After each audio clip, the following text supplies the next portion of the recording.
इस वीडियो में हम आपको बताएंगे कि हमारे टूरीपुर में कितना खर्च हुआ, हम लोग कैसे घूमे और डे 3 हमारा किस प्रकार बीता। चलिए आगे बने रहते हैं, फुल वीडियो जरूर देखिएगा।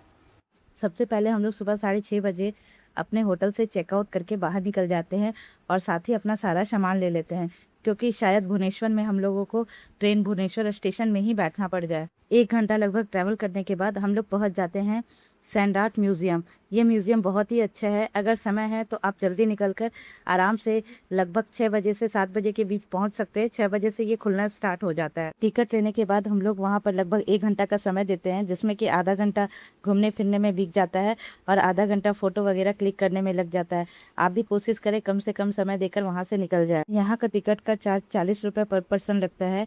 वहाँ से निकलने के बाद हम लोग अगले डेस्टिनेशन की ओर जाते हैं, जो है चंद्रभागा बीच। यहाँ पर आने के बाद हम लोग लहरों का मजा लेते हैं और बहुत सारे फोटो क्लिक करवाते हैं। लेकिन इस जगह पे भी बहुत कम समय देना होता है, क्योंकि नंदनकानन जू घूमने के लिए फिर समय नहीं मिलेगा। वहाँ पे लोग नहाते नहीं हैं, बस फोटो वगैरह क्लिक करवाने के बाद वहाँ से निकल जाते हैं। आगे बढ़ते हुए हम लोग जाते हैं कोणार्क टेम्पल की ओर, जो हमारा तीसरा डेस्टिनेशन है। तब तक हम लोग कोणार्क टेम्पल पहुंचते हैं, तब तक 11 बज चुका होता है। तो उसी के बाहर में ही हम लोग नारियल पानी पीते हैं और हल्का फुल्का कुछ नाश्ता करते हैं, जैसे चना वगैरह। फिर हम लोग टिकट लेते हैं और एंट्री गेट से अंदर की ओर चले जाते हैं।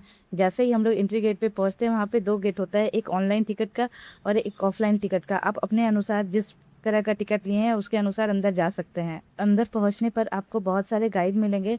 अगर आपकी इच्छा है तो आप हायर कर सकते हैं, अगर नहीं इच्छा है तो कोई बात नहीं, आप शेयर में भी बहुत सारे लोगों के साथ कुछ पैसे देकर और ले सकते हैं। हालांकि गाइड का चार्ज बहुत ज़्यादा नहीं होता है और ये आपको बहुत ज़्यादा जानकारी देते हैं कोणार्क टेम्पल के बारे में। आपके पास एक और ऑप्शन है, वहाँ पे स्कैनर है, आप उससे भी स्कैन करके कोणार्क टेम्पल के बारे में जानकारी हासिल कर सकते हैं। कोणार्क टेम्पल के बाहर ही एक नवग्रह मंदिर है, वहाँ पर भी आप प्रसाद लेकर पूजा कर सकते। फिर बाहर निकलने के बाद वहाँ पे एक आपको मार्केट नजर आएगा, जहाँ पे बहुत सारे सामान मिलते हैं और ड्राई फ्रूट भी बहुत सस्ता मिलता है। पर कम समय लगाते हुए आप वहाँ पे खरीदे और बाहर निकल जाए। चौथे डेस्टिनेशन की ओर जाते हैं हम लोग, जो है धौलागिरी। यहाँ पर सीढ़ियों से ऊपर जाना होता है, तो आप कोशिश करें कि जितना जल्दी ऊपर चढ़कर 2-4 फोटो क्लिक करवा कर नीचे आ जाए। अगर ज़्यादा समय देंगे तो फिर अगले डेस्टिनेशन में काफ़ी समय हो जाएगा। हम लोग वहाँ पर जाते हैं, फिर रास्ते में कुछ प्रसाद वगैरह लेते हुए नीचे की ओर आ जाते हैं। अब हम लोग जाते हैं लिंगराज टेम्पल। हमें रास्ते में ही लाइट हाउस दिखाया जाता है, परंतु दिन होने के कारण वो समझ में नहीं आता है। आज टेम्पल एक ऐसा जगह है जहाँ पे वीडियो बनाना या फोटो खींचना अलाउ नहीं है। लिंगराज टेम्पल में पूजा करने के लिए लगभग 2 से 3 घंटा का समय देना पड़ता है। वहाँ से पूजा करने के बाद अब हम लोग नेक्स्ट डेस्टिनेशन की ओर जाएंगे, जो है नंदनकानन जू। रास्ते में हमें काफ़ी तेज भूख लग जाती है, तो एक अच्छा सा रेस्टोरेंट देखकर हम लोग सबको खाना खाते हैं।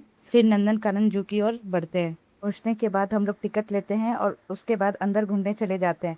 नंदनकानन जू का एक फुल वीडियो हमारे चैनल पे अपलोड है, आप चाहे तो वहाँ पर जाकर देख सकते हैं उसका टिकट का क्या चार्ज है और कैसे घूमना है।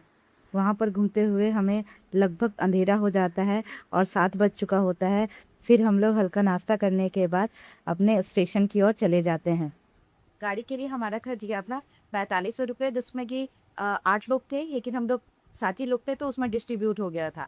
दूसरा में हमारा खाने में जो खर्च गया था वो एक पर्सन पे तीसरा दिन में 300 रुपये करके गया था। जैसा आप खाना खाते हैं उसके अनुसार से आपका पैसा जाता है। उसके बाद यहाँ कोणार्क टेम्पल का हम यह बताना भूल गए थे कि कितने में आएगा। वो आया था 40 रुपये में। फिर ऐड होता है पार्किंग। पार्किंग में लिंगराज टेम्पल में पैसा देना पड़ता है, वो आपको देने की ज़रूरत नहीं है, वो आपके गाड़ी वाले देते हैं, जिसका 40 से 50 का रेट रहता है। पूरी टूर में जो हमारा खर्च आया वो एक जन पे 4000 से 4500 के बीच में आया। वो डिपेंड करता है कि आप कितना खर्च करते हैं और क्या क्या सामान खरीदते हैं। चलिए अब हम आपको बताते हैं कि हम लोग ट्रेन कहाँ पे बैठेंगे। अगर हमारी तरह आप मिस्टेक से सोमवार को चले गए हैं और आपका तीसरा दिन का टूर दूसरे दिन और दूसरे दिन का टूर तीसरे दिन हो रहा है, तो आप आराम से अपना सामान लेकर सुबह ही चेकआउट कर दीजिए और चेकआउट करने के बाद अपने सामान के साथ पूरा भुवनेश्वर टूर कीजिए। जैसे ही आप भुवनेश्वर का नंदनकानन घूम के होंगे, काफ़ी शाम हो चुका होगा, उसके बाद आपके लिए बहुत सुविधा होगा कि आप भुवनेश्वर में ही जाकर ट्रेन बैठे। इस हमारे बीच में एक कन्फ्यूज़न हो गया था कि अगर हम पुरी में नहीं बैठकर भुवनेश्वर में बैठते तो क्या टीटी हमारा टिकट कैंसिल कर देता है? नहीं, वो बिल्कुल भी नहीं करते। वो 3 स्टेशन तक देख लेते हैं, 3 स्टेशन के बाद वो फिर टिकट कैंसिल कर देते हैं और किसी और को आपका सीट दे देते हैं। हमारा चैनल पसंद आया तो उसे लाइक शेयर एंड सब्सक्राइब जरूर करें। धन्यवाद।